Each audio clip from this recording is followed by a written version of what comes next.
آج ایک اور مثال سے بات شروع کرتے ہیں، وہ بھی رسول اللہ صلی اللہ علیہ وسلم نے اپنی بعثت کا مقصد اور ماننے والوں کا فائدہ، نہ ماننے والوں کا نقصان، اس ایک ہی مثال میں رسول اللہ صلی اللہ علیہ وسلم نے بتا دیا، سمجھا دیا۔ فرمایا رسول اللہ صلی اللہ علیہ وسلم نے کہ میری مثال اور جو مجھے اللہ نے دے کے بھیجا ہے اس کی مثال ایسے ہے جیسے کسی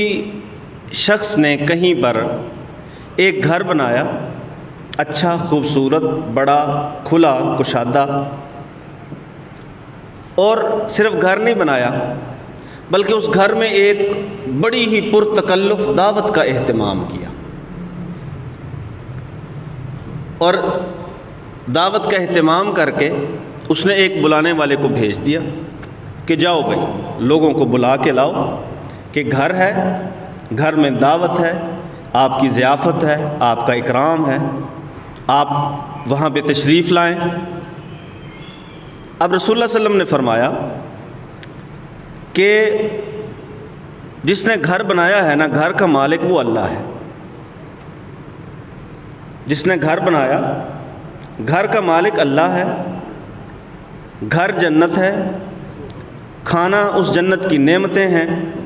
اور جسے اس گھر کی طرف بلانے کے لیے بھیجا گیا ہے وہ میں یعنی محمد الرسول اللہ صلی اللہ علیہ وسلم۔ اب دعوت دینے والے نے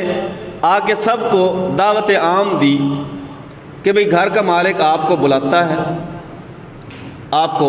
نوازنا چاہتا ہے، کھلانا چاہتا ہے، آپ آؤ۔ جس نے بلانے والے کی بات کو مان لیا اس پہ گھر کا مالک راضی ہوگا۔ جس نے بلانے والے کی دعوت کو مان لیا وہ گھر میں داخل ہو سکے گا۔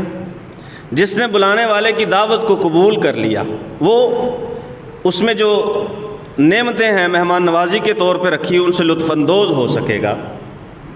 اور جس نے نہ مانا نہ تو گھر کا مالک اس پہ راضی ہوگا،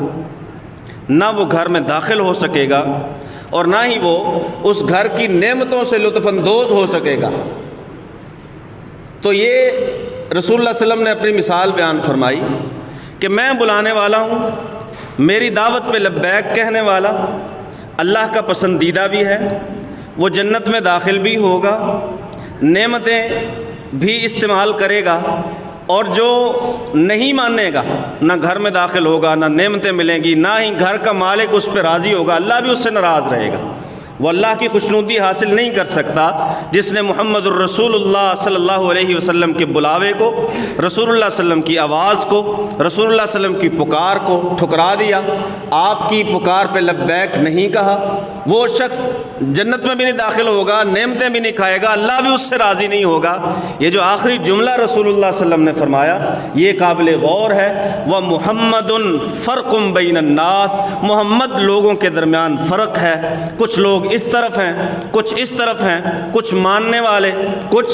نہ ماننے والے، کچھ نے تسلیم کیا، کچھ نے ٹھکرا دیا، کچھ نے سچا سمجھا، کچھ نے جھوٹا سمجھا۔ ہر ایک کا جو محور ہے، مرکز ہے، وہ محمد الرسول اللہ صلی اللہ علیہ وآلہ وسلم ہے۔ ماننے والے اور نہ ماننے والوں کے درمیان فرق جو ہے وہ محمد الرسول اللہ صلی اللہ علیہ وسلم۔ اللہ کے پسندیدہ بندے